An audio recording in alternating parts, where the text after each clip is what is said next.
Hey everybody, Jay Widener here, Reality Check. Thank you for watching and all that other stuff that you're supposed to do. And I am over 40,000 subs, so that's pretty good.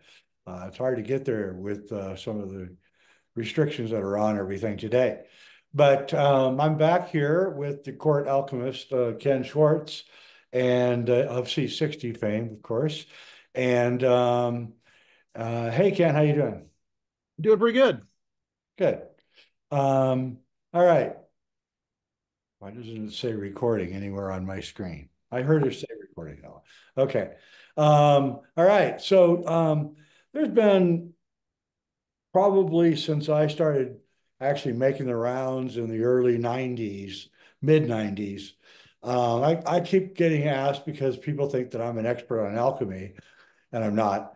How come I never talk about monatomic gold? And is monatomic gold the secret of alchemy? And I met Dave Hudson in 95, maybe somewhere around there. I got into a long argument with him, probably 2 hour argument with him. And tested his alchemical knowledge, and he just kept coming up short. And yet he kept acting really arrogant and acting like he understood, alchemy, and that I was an idiot.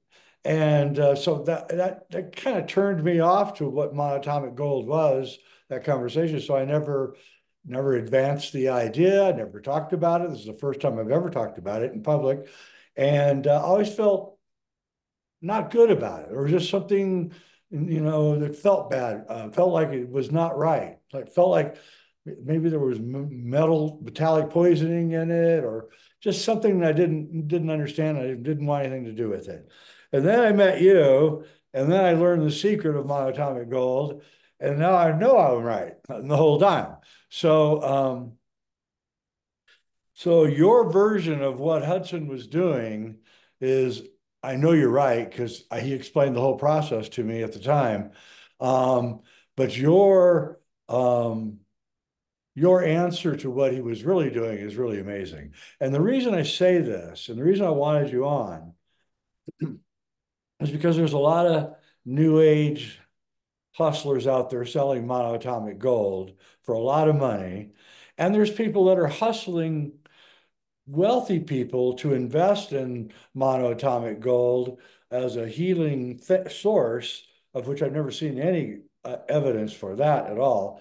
And um, and I'm a little bit worried about all of this, and I'd like the light of day to shine on what monoatomic gold is, its history, and what people are really ingesting when they take it. So, Okay, well, basically, if it starts with David Hudson. Now, a lot of people probably don't know the story.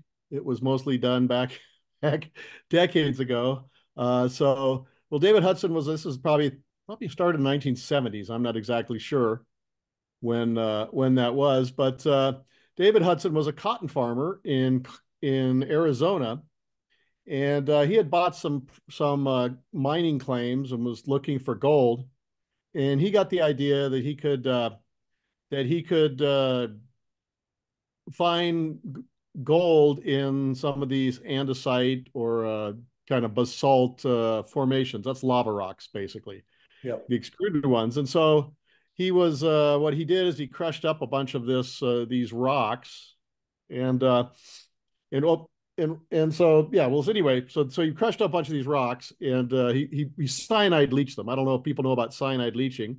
Usually, cyanide leaching is done with gold and quartz type rocks and granitic rocks, and they Mhm. crush it up, and it's really fine. Crushed up to really fine. It's hard to get out. So what they do is they have like a little sprinkler, literally, of this cyanide solution, which goes over the pile of crushed rocks and kind of goes to the bottom and goes up. And what happens is the cyanide will, it's one of the few things, as you hear, cyanide will kill you, right?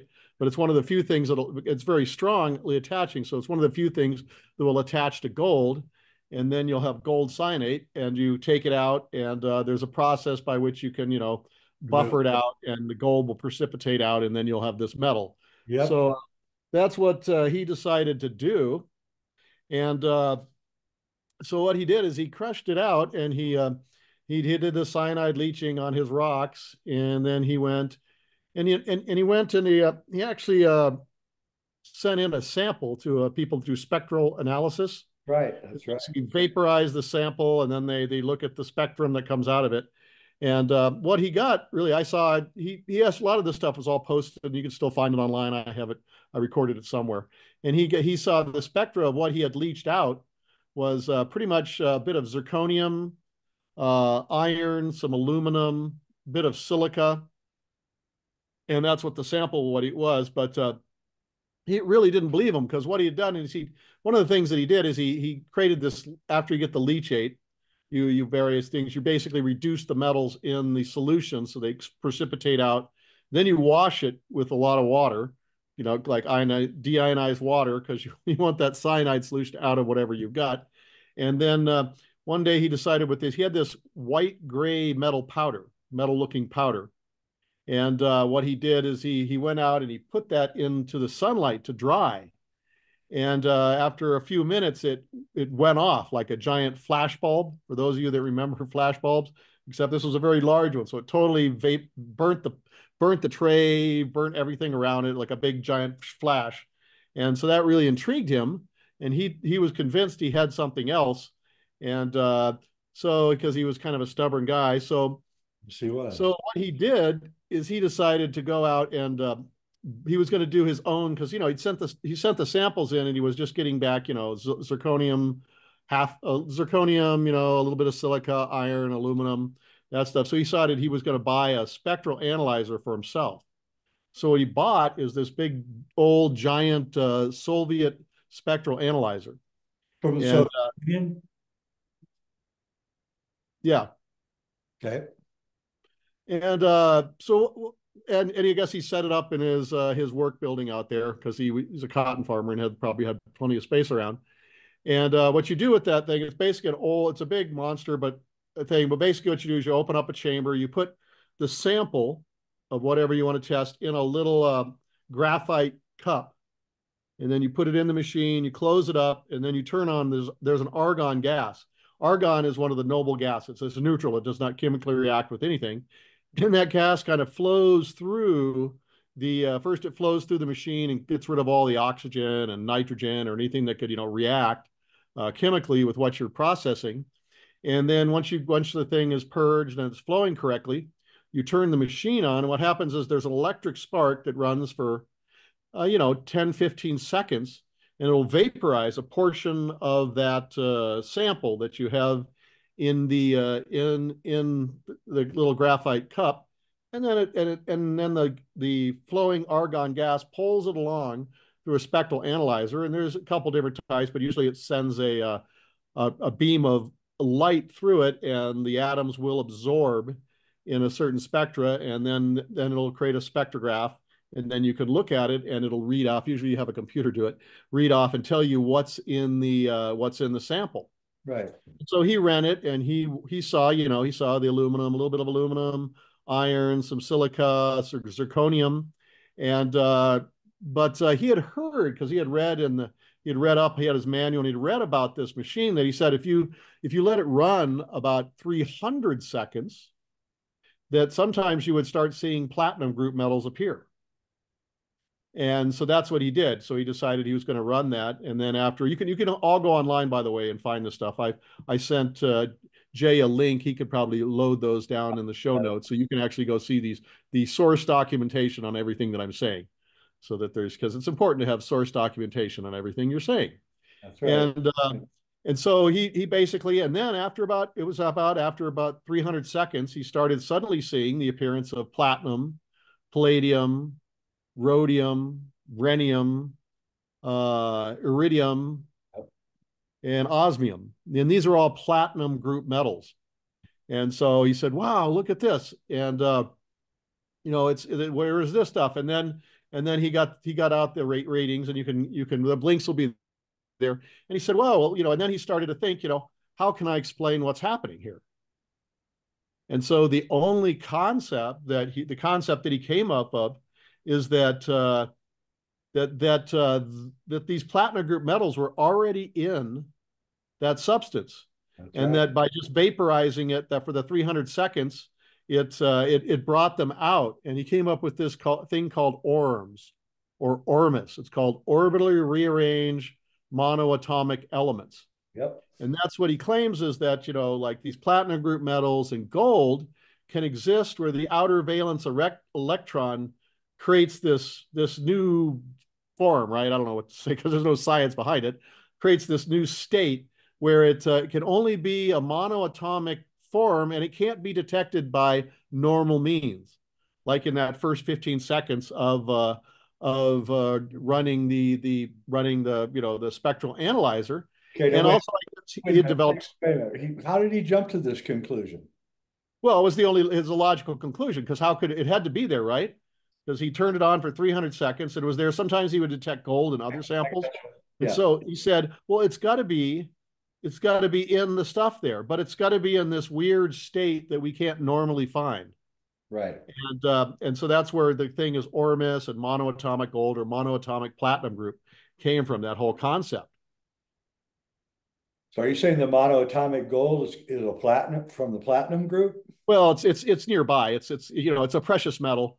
The Yeah. platinum group metals is the palladium, rhodium, ruthenium, and then in the next atomic level below them, it's platinum, iridium, osmium, rhenium.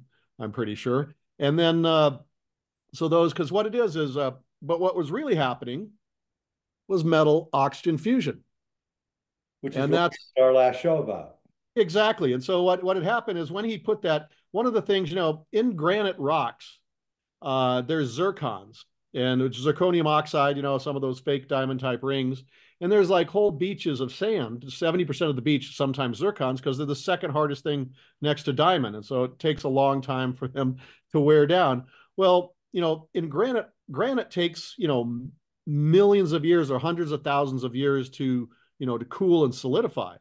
So it allows the zircons to form. They're pretty small. It took them a long time to get that small. But when you have an atomic eruption on the surface of lava, like a rhyolite or andesite or something, there's no time for any zircons to form. So the zirconium oxide is in plain molecular form, right? Right. Kind of just dissolved throughout the rock. So when he crushed it up, one of the things that besides gold that cyanide will leach out is also zirconium and hafnium oxide. Zirconium's in the same family as hafnium. They're same atomic family up and down. And so like zirconium's below it, and then the next level is hafnium. They have the same chemical behavior, so they end up in the same chemical, crystals. So usually it's about 96% zirconium and about 4% hafnium. So that's proof is when he put out that tray of drying zirconium metal, kind of wet. When it gets to a certain level of wetness, the ultraviolet in the light will set it off, make an instant reaction. So you have to actually dry it in the dark. But even then, it'll rapidly oxidize. So within a few hours or a day, that all that zirconium oxide powder that you have is now zirconium powder is now zirconium oxide powder.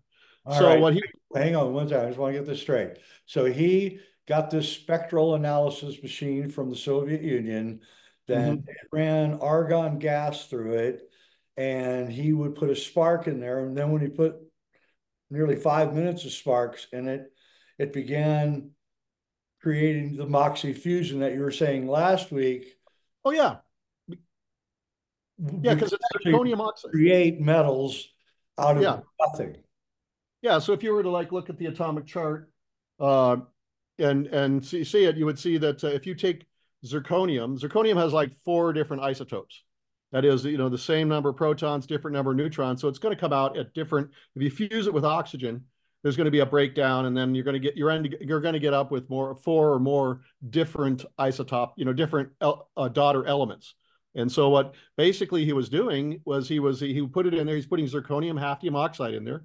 He was hitting it in electric spark in an argon atmosphere. That's exactly what Moxy is. That's what we've done, and it's been done by the Scotia group. So it's been doubly proved. It's what Osawa and Kushi did back in the late 50s, early 60s. So it's triply, quadruply proved. And so literally what he was doing, he was creating new elements, because as that zirconium and oxygen would fuse, depending on what element type, there's zirconium would either make palladium, it would make rhodium, it would make ruthenium, It might even make technium, but it doesn't last too long. And then on the lower thing with the hafnium oxide, which is the same family, it would make platinum, it would make iridium, it would make osmium, rhenium. Those four on the bottom there, because it has four different isotopes, right? So you're going to get different daughter products when it comes off. It Well, doesn't go enough to make gold. You need tungsten why oxide for didn't you that. call it gold then? Well, that's I think he also got sample. He was probably doing other spectral analysis and would see gold appear, Ah, and so he's thinking, oh, the gold's there too. So, but and the he gold and because yeah, of the Moxy Fusion process. yeah, but he didn't understand the Moxy fusion process because everything fusion has to be these hydrogen isotopes going together to build up. The whole concept of a metal and an oxygen fusing, which Osawa and Kushi proved back in the early 1960s, is just inconceivable to most atomic scientists and to most people. They just it's not in their it's not in the box, right? So the only thing it could be, it had to be there already, and he was just merely bringing it out into the open through the process he was doing. He couldn't understand the fact. And but the Soviets didn't either. The Soviets obviously, with this spectral analyzer and the fact that they wrote down these results, had discovered Moxy fusion in the early 1950s, and yet it couldn't fit in the box because what could be happening there? Well, the whole concept of metal oxygen fusion is just outside their realm of possibilities, and so it's not even there's not even a thing. So they just saw it as an anomaly, something strange. They wrote it down, and maybe there wasn't funding for it, but it was never really pursued. I mean, imagine if the Soviet Union had learned how to fuse tungsten oxide and zirconium and hafnium oxide and gold and the platinum group metals. We would have had a totally different future, but they had it in their hands, but they didn't understand what they had, so it kind of passed by. And so the whole thing of monoatomics and these monoplatinum groups, the ORMUS or ORM, is just it's an explanation for a mystery he didn't really have a good cause for. And the thing is, now it's turned into this cult thing. There Right. is, like, if you go online, and there are people, all kinds of people selling monoatomic gold and monoatomic platinum groups. They have a whole way of how you can make it. Of course, if you test any of their product, you can never find any gold or platinum group metals in it, but they're there as monoatomic because they can't be detected by our modern scientific equipment. But it's kind of like magic pixie fairy dust, right? It's just it's there, and you just have to believe me. And it's also part of it. It's supposed to be part of a this white gold, or this stuff that the ancient Egyptians used to use to bring long health. Now, what really is, most of the monoatomic stuff that people do is they basically, what you got is a calcium and magnesium carbonate. It's pretty much when they boil the water down, they make that whole process of making monoatomic. What you basically got is calcium carbonate and magnesium carbonate and maybe a little zinc carbonate in there. So, I mean, it's, magnesium and calcium are good for your body.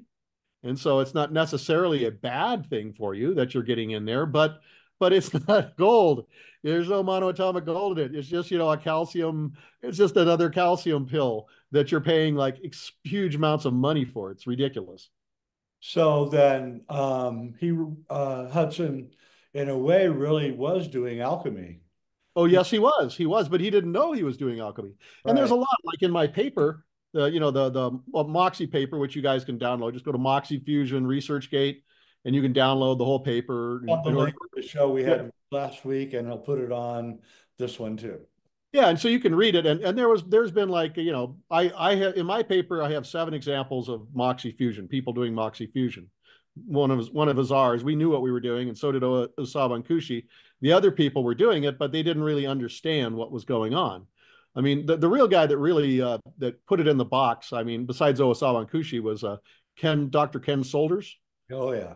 And he would fire these little solitons, which are a smoke ring of electrons, and which is, if you watch the last show that we did, and Yeah. when it hit the aluminum plate, you wouldn't see anything. It would just punch little holes in it. But when it hit the aluminum plate, when it had a nice layer of aluminum oxide on it, and he examined those holes, then he would find new elements, the elements you might get if aluminum fused with oxygen. And And so so people that are making the monoatomic gold, are they using the spectral analysis machine to do it? Oh, Or no, no.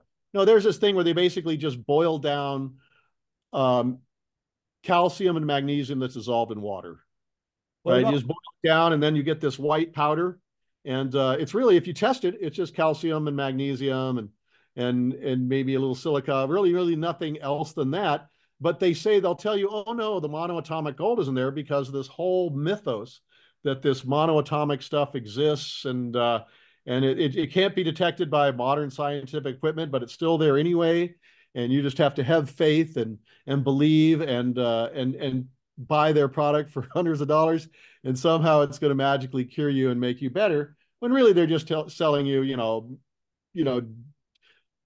precipitate from water, which is just, it's basically calcium carbonate and magnesium carbonate and a few other contaminants you get in regular water. Well, I saw a lecture last November by a guy who's saying that he is understands alchemy. He's got some pedigree to him. And I watched the lecture, very interested. And in the lecture, he said that there's a bush that they discovered in Egypt, and that they, again, I don't understand the process. Somehow they process this bush and create monoatomic gold. Since monoatomic gold doesn't exist, what do you think they're actually doing here? Oh, they're probably processing the bush. They probably burn it and they just get a powder, which is, I mean, it's just ashes. It's really just ashes. And ashes, what plants have? They have, a little calcium, some magnesium, a little zinc, all the stuff. Well, I mean, what we eat. So, I mean, it probably, it's a nice supplement. It's a nice mineral supplement, but there's no monoatomic gold in it. But there's this Because huge myth. there is no such thing as monoatomic gold. No, there's no such thing as monoatomic anything. It just doesn't exist. There's no monoatomic gold or It's monoatomic not an platinum, idea, actually. and nobody's been able to actually prove it because you can't see if you go and put it in a scientific testing thing, you won't find anything there, right? The scientists can't find any gold in that but it's monoatomic, so it can't be detected, right? Because our scientists can't detect it because it's this magical monoatomic gold and Hey, monoatomic platinum group. anybody out there who wants to come on the show and argue this, that they're actually producing monoatomic gold, please bring all the facts and all the paper and all your work before you do it, because I'm not going to listen to you. I do believe there is a white powder that alchemists create that can bring health. However, I don't know how they do it. I just know there's enough legends that say it is. And I think what's going on here is people like Lawrence Gardner, who said, oh, they found all this white powder in Egypt when they opened up the tomb and all of this stuff. That's probably true. Carter probably did have white powder all over that tomb, but we don't know what that is. No, And, it's it's you know, it's probably just calcium, magnesium carbonates, because there's a lot of that. I mean, that's what that limestone blocks are what make up the pyramid to a large extent. you're And saying so that they're that's leaching, they might be leaching out of the limestone yeah, block. yeah, like caliche. Caliche is just really just, you probably run that if you live in the desert, you've had to break through the soil. That's Sure. just basically concentrations of calcium carbonate, a little bit of magnesium carbonate. And it's like concrete. That's what concrete's made out of. You know, So over calcium. thousands of years, it leaches off the granite blocks that are in the tomb and kind of put a foot or two on the floor of the tomb. Is that Or what you're saying? something. It could easily do that. I could. I'm not sure how much was on the tomb, but yeah, I mean, it would come. Things could get through, but that's probably there's a lot of dust in Egypt, and so it's really just that. And the thing is, the really it's really the whole interesting thing about the monoatomic concept, that it's become this huge cult thing, even though there's no scientific evidence to back it up, except people's just faith Oh, and it is belief in it. And unbelievable. yet you can just go out there, This there's show dozens and here, dozens of you people. have no idea what kind of shitstorm we're stirring here. It's going to be interesting to watch because Well, they're that's okay. Prove it, buddy. Take your little sample, take it down to a spectral analyzer, and show me where the gold is. And you can't, because there is no gold in there, and there never was. It's just this insane faith, belief, and something. Now, like with now the stuff that we do, it's like the Scotia group, right? They were taking hydrogen and oxygen, deuterium, and they had used a glass bead detector that detected the appearance of fluoride when, oxygen and deuterium fuse together, make fluoride 18, and it would come, some of it would come out of the fuser, go into the glass bead detector, and they'd actually detect the appearance of fluoride where it wasn't there before. That's scientific fact, right? You have to have real data to back it up. And but there's really, it's kind of crazy that this has come to be this thing, even though there's absolutely no evidence to back it up whatsoever. Yeah, again, I invite anyone who wants to argue with it to come on. I'm more than happy to have you come on, but I'll probably bring Ken on too. So you'll have to be, I'm not going to take any sides. I think Ken's probably right because I respect his opinion and because I know that David Hudson really didn't know what he was talking about from my Oh, interactions with him. well, that doesn't the only people. There's a lot of people that went to jail for this stuff because one of the things he was taking these basalt or lava flow, right, things, and then he was saying, and he would take the samples out, he would do the leachate. Other people would do the leachate, and then they were selling basically worthless basaltic rock and saying that it had all these levels, which is like a really high quality mine level of platinum group metals in this rock, when of course there was nothing there.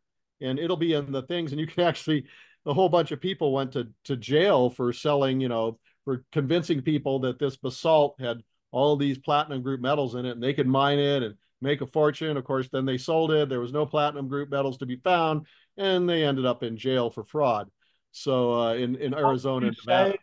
So I knew people that took the David Hudson stuff, which I suppose was made from the spectral analysis machine. I don't know. Oh no, but when you actually go for doing that, they have a process of making it, and it has nothing to do with the spectral analysis machine. So It's they're not basically using Moxy Fusion to make this. no. They're basically what they're doing is they're extracting it, quote, from water, but really what they're doing is if you boil water down, Yeah, because especially Arizona water, it has a lot of calcium and magnesium in it because it's well water.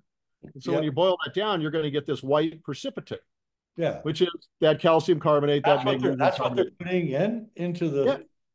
That's yeah. all it is. That's all it is. It's just, I mean, as far as a calcium magnesium supplement, it probably is okay. But you could probably buy it a lot cheaper down at at your vitamin store than these guys. So yeah, it might have help as a calcium magnesium supplement, but that's about all it's going to do for you. What happened? And you can't. Can you OD on that stuff? No, No. you might get the runs, but other than that, if you You take gotta too much. wonder because I've heard so many stories about monoatomic gold, and I'm now assuming that it's all placebo effect. Yeah, it's placebo effect and whatever else they put in there. You really don't know what you're getting. I mean, you're just, there's obviously no monoatomic gold. What else do they put in there, right? To give it a little extra special, whatever. What So about what's that stuff they take? The silver, uh, what's that stuff called? colloidal silver? Not oil of silver, Oh, but colloidal. colloidal. Yeah. I know somebody who thought that the colloidal silver was curing him of something. And so he began taking quite a bit of it, right? And that guy actually went completely mental. Oh After yeah. about I 6 months mean, of this. You mean he literally lost everything because he went completely mental. And so what do you think is going on there? Is that metal poisoning yeah, or that's definitely metal poisoning. I mean, and people that do that, their skin will turn gray. That's actually where the concept of blue bloods came from right? in Spain, because what they used to, the people used to eat off silverware because silver is very antibacterial. Yeah. And so, like, if you were wealthy, you would have silverware, that silver plates and silver forks and knives and spoons that you would eat off of. And another thing that the wealthy, the elites in France would do, you had to be really wealthy to do this, is they would dissolve silver powder Yep. in their wine and Yep. stir it up, and then they would drink that Oh, yeah. concoction. That was a And whole that was a whole craze. They thought it was alchemy and yeah, whole but what you know well, the final thing is it would get into their, it would go through their digestive system, it would get in their bloodstream, and it would stain the inside of their arteries and veins to basically that blue color, but it would come out when you it's the gray color, but with the red of blood, it would actually make their veins look blue. Oh, So that's why the people would call them blue bloods, because if you look at like the veins and stuff in their on their skin, especially if you have really white skin because you live in a castle all day,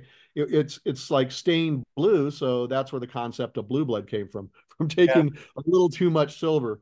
I mean, There's a silver's good. famous there's a famous cult that existed near where I live here, and the leader of the cult was a woman, and she decided that colloidal silver was the answer to everybody's ills, and so she began consuming.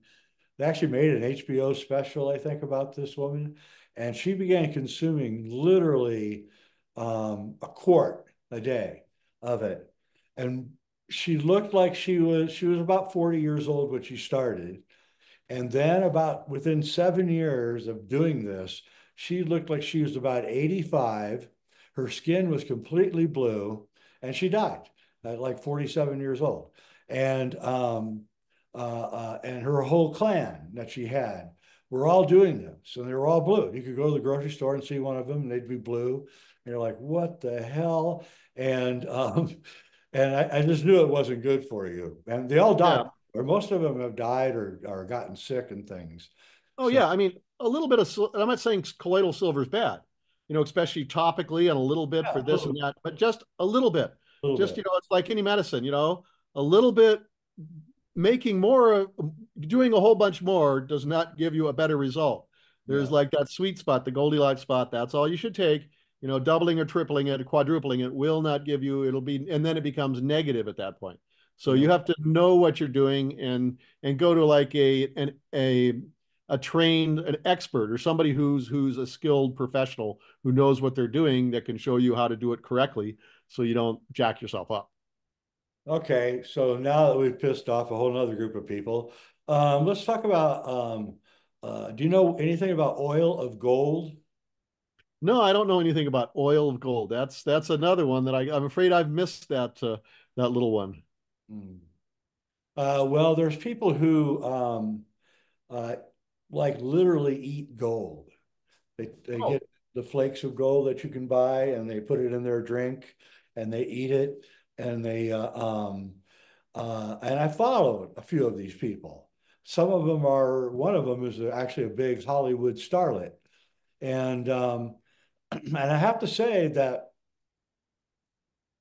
they look pretty good. I'm not going to deny it. I've seen people doing it for like 5 years, and I've been actually surprised by the results of seeing how they look.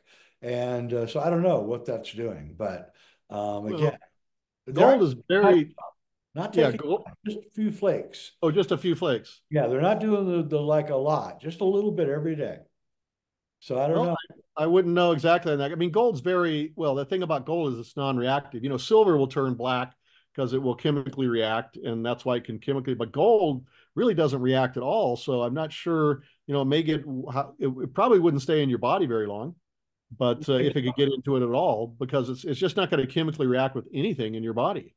It's interesting. Interesting. Yeah, I didn't know that. So that's pretty interesting. So monoatomic gold is a myth, an urban myth, and now we're going to have everybody really pissed off at us because they've got so much invested into it. And and I'm sorry, but I always knew this day would come, that I would be part of the debunking of monoatomic gold. So. I guess that's what's going on here. Well, people, if you're gonna do something or believe something, you really needs to be some sort of, scientific, some sort of evidence for it.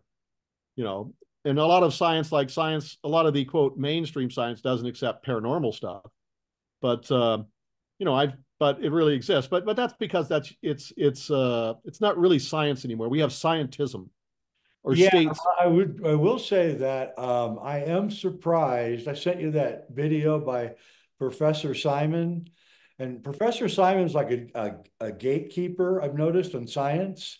and that when he says something and comes out with it, that means that all science now agrees that this is what's going on, right? He did a great show on Rendlesham Forest saying that that flying saucer was probably a Russian surveillance. Oh, it was good. It was really good. And Oh, but he came out and said this week that agreeing with that paper that we did that show about, the paper from February 2024, where 11 scientists said that there are living plasma forms yes. in the atmosphere that are attracted to electricity and that they show every aspect of intelligence. And Oh, he came out and said that that is what most UFOs are. yeah, And but I was blown away by that. well, look at Trevor James Constable. Did you ever meet him? No, I never met him, but Yeah, he was yeah, a friend of mine, and he taught me a lot of the etheric rain engineering. But he was seeing that in the 50s. yep, He would do his etheric rain engineering things, and he had the infrared film, and he yep. would film these things. Well, he actually used an 18A filter, so you could actually get the ultraviolet and the infrared, and the visible spectrum was completely blacked out. And so you would get all these things, that look like giant amoebas, if nothing else, flying about, and that they're invisible to our eyes, but you can see in the infrared spectrum, which are plasma beams. They'd have to be a type Why of is plasma it beam. that sometimes you can see them? Yeah, I'm not sure. like the lighting conditions have to be just right, and then Yeah. I believe it's usually at sunset or sunrise when the sun is at a 90 degree, because that's when I saw them. It was when the sun was kind of at a 90 degree, and I was getting a kind of a side shot of light through their body. Then I could actually see it and reflecting off the plasma. What's interesting about that paper, and I'll link to it too, is that they say at one point in the paper that some of these plasma object beings almost look metallic, that the plasma almost has this metallic sheen to it. And that would explain a lot about the UFO sightings, right? Well, yeah, I think we may have discussed this in one of our earlier talks. Is with Yeah, Trevor James Constable in his book "They Live in the Sky," yeah, that's great. and the other one is "The Cosmic Pulse of Life." And I Another great. believe I'm not sure which one. I think it's the Cosmic Pulse of Life. He describes a thing where these guys were flying a Piper Cub through Arizona, and they noticed like this disc, silver metal disc on one of those mesas, those really high mesas you see in like the cowboy pictures. And so they decided they circled it, and they saw it looked like it was damaged, so they landed Yep. and on the mesa because they could do that because it's a Piper Cub. And then they walked up to it, and it tried to actually move and get away from them. It kind of was like moving around, and there Oh, was a big hunk out of it. And out of that hunk was like this almost like metallic foam, like yep. bubbling metallic foam was kind of leaching out. They And they were, mentioned that in the paper too, that these yeah, things leach metals. yeah. And so they hung around. And then what would happen is this much larger giant flying saucer type thing came around, and three arms came out and like attached to that thing, that disc, and pulled it inside to the larger disc, and then kind of the disc kind of absorbed it, and then they were there for like 5 or 10 minutes, and all of a sudden the disc belched out this like horrible smelling stuff, like a giant UFO fart, and they said it was the most foul smelling stuff they've ever smelled, and then it fled away. And that one disc they talked about, that one outside of Colorado Springs, this guy saw a flying saucer of some sort, and Yep. then he saw this piece of something fall out of the bottom of it, like Yep. a flaming something, and it fell. And he was lucky for him that it fell into a bush and started the bush on fire, Yep. so he could actually go there, and he actually retrieved it. And it looked. I've actually held it in my hands, and the edge had been cut off, and it really they did spectral analyzing on it, and it was all these different types of metals, but it really looked like nothing else but a metal turd. See, And so it, are you saying that these amoeba plasma life forms are creating elements? well, no, I'm thinking what it is there's probably different types of it. There's the plasma life forms, but there might be an entire type of metallic creatures, that like at one disc they got eaten by the other disc. That's what happened. And one, there's a whole other ecosystem of these metallic life forms, right? That eat each other. A whole, just something totally bizarre. But there it is. It's been seen, and I've held the metal turd in my hands. It was really interesting. I think it was at it wasn't The UFO Congress. The guy was at the UFO Congress, and we hung out a bit, and got to see it. And the interesting thing, he put that, in your hotel room, you have the security box, and every time he put that in the security box and locked it up, when he got up the next morning to take it out, the security box, the batteries and stuff had been drained in it, and so Interesting. they actually had to get the guys from the hotel to come up and open the box up with the master key, so you could get the thing out for the UFO show. And so that happened like 2 days in a row. It just somehow it had that ability to just drain the batteries of the lock box. Yeah. Very, very similar to the Maury Island story. Interesting. Yeah, well, listen, Ken, it's been great having you on. You're always got like really interesting things, and I love it when you debunk stuff. And we need more of that. We need more truth to get out about all these bullshit ideas that are going around. No, there's a lot of them. That's for sure. All right, so I'm going to link to you. Ken also makes a C60, which is something that you should look into. We did a show, I don't know, 2 shows ago on C60, and it's something that you should be taking every day. And I'll link also to Ken's products so you can go to his site and pick it up. And what's it called now? It's not called Purple Power, right? So it's called C60 Power, or it's shopc60.com is the website. Top It's C60, C60 Power, so we've made it more mainstream and in the less new age. but yeah, I'm just a participant in the company. I'm not. I used to own it all. Now I have partners. So That's a smart move. Yeah, yes, I'm kind of semi-retired now, pretty much. good. All right, Ken, thanks for coming on Reality Check. I really appreciate it.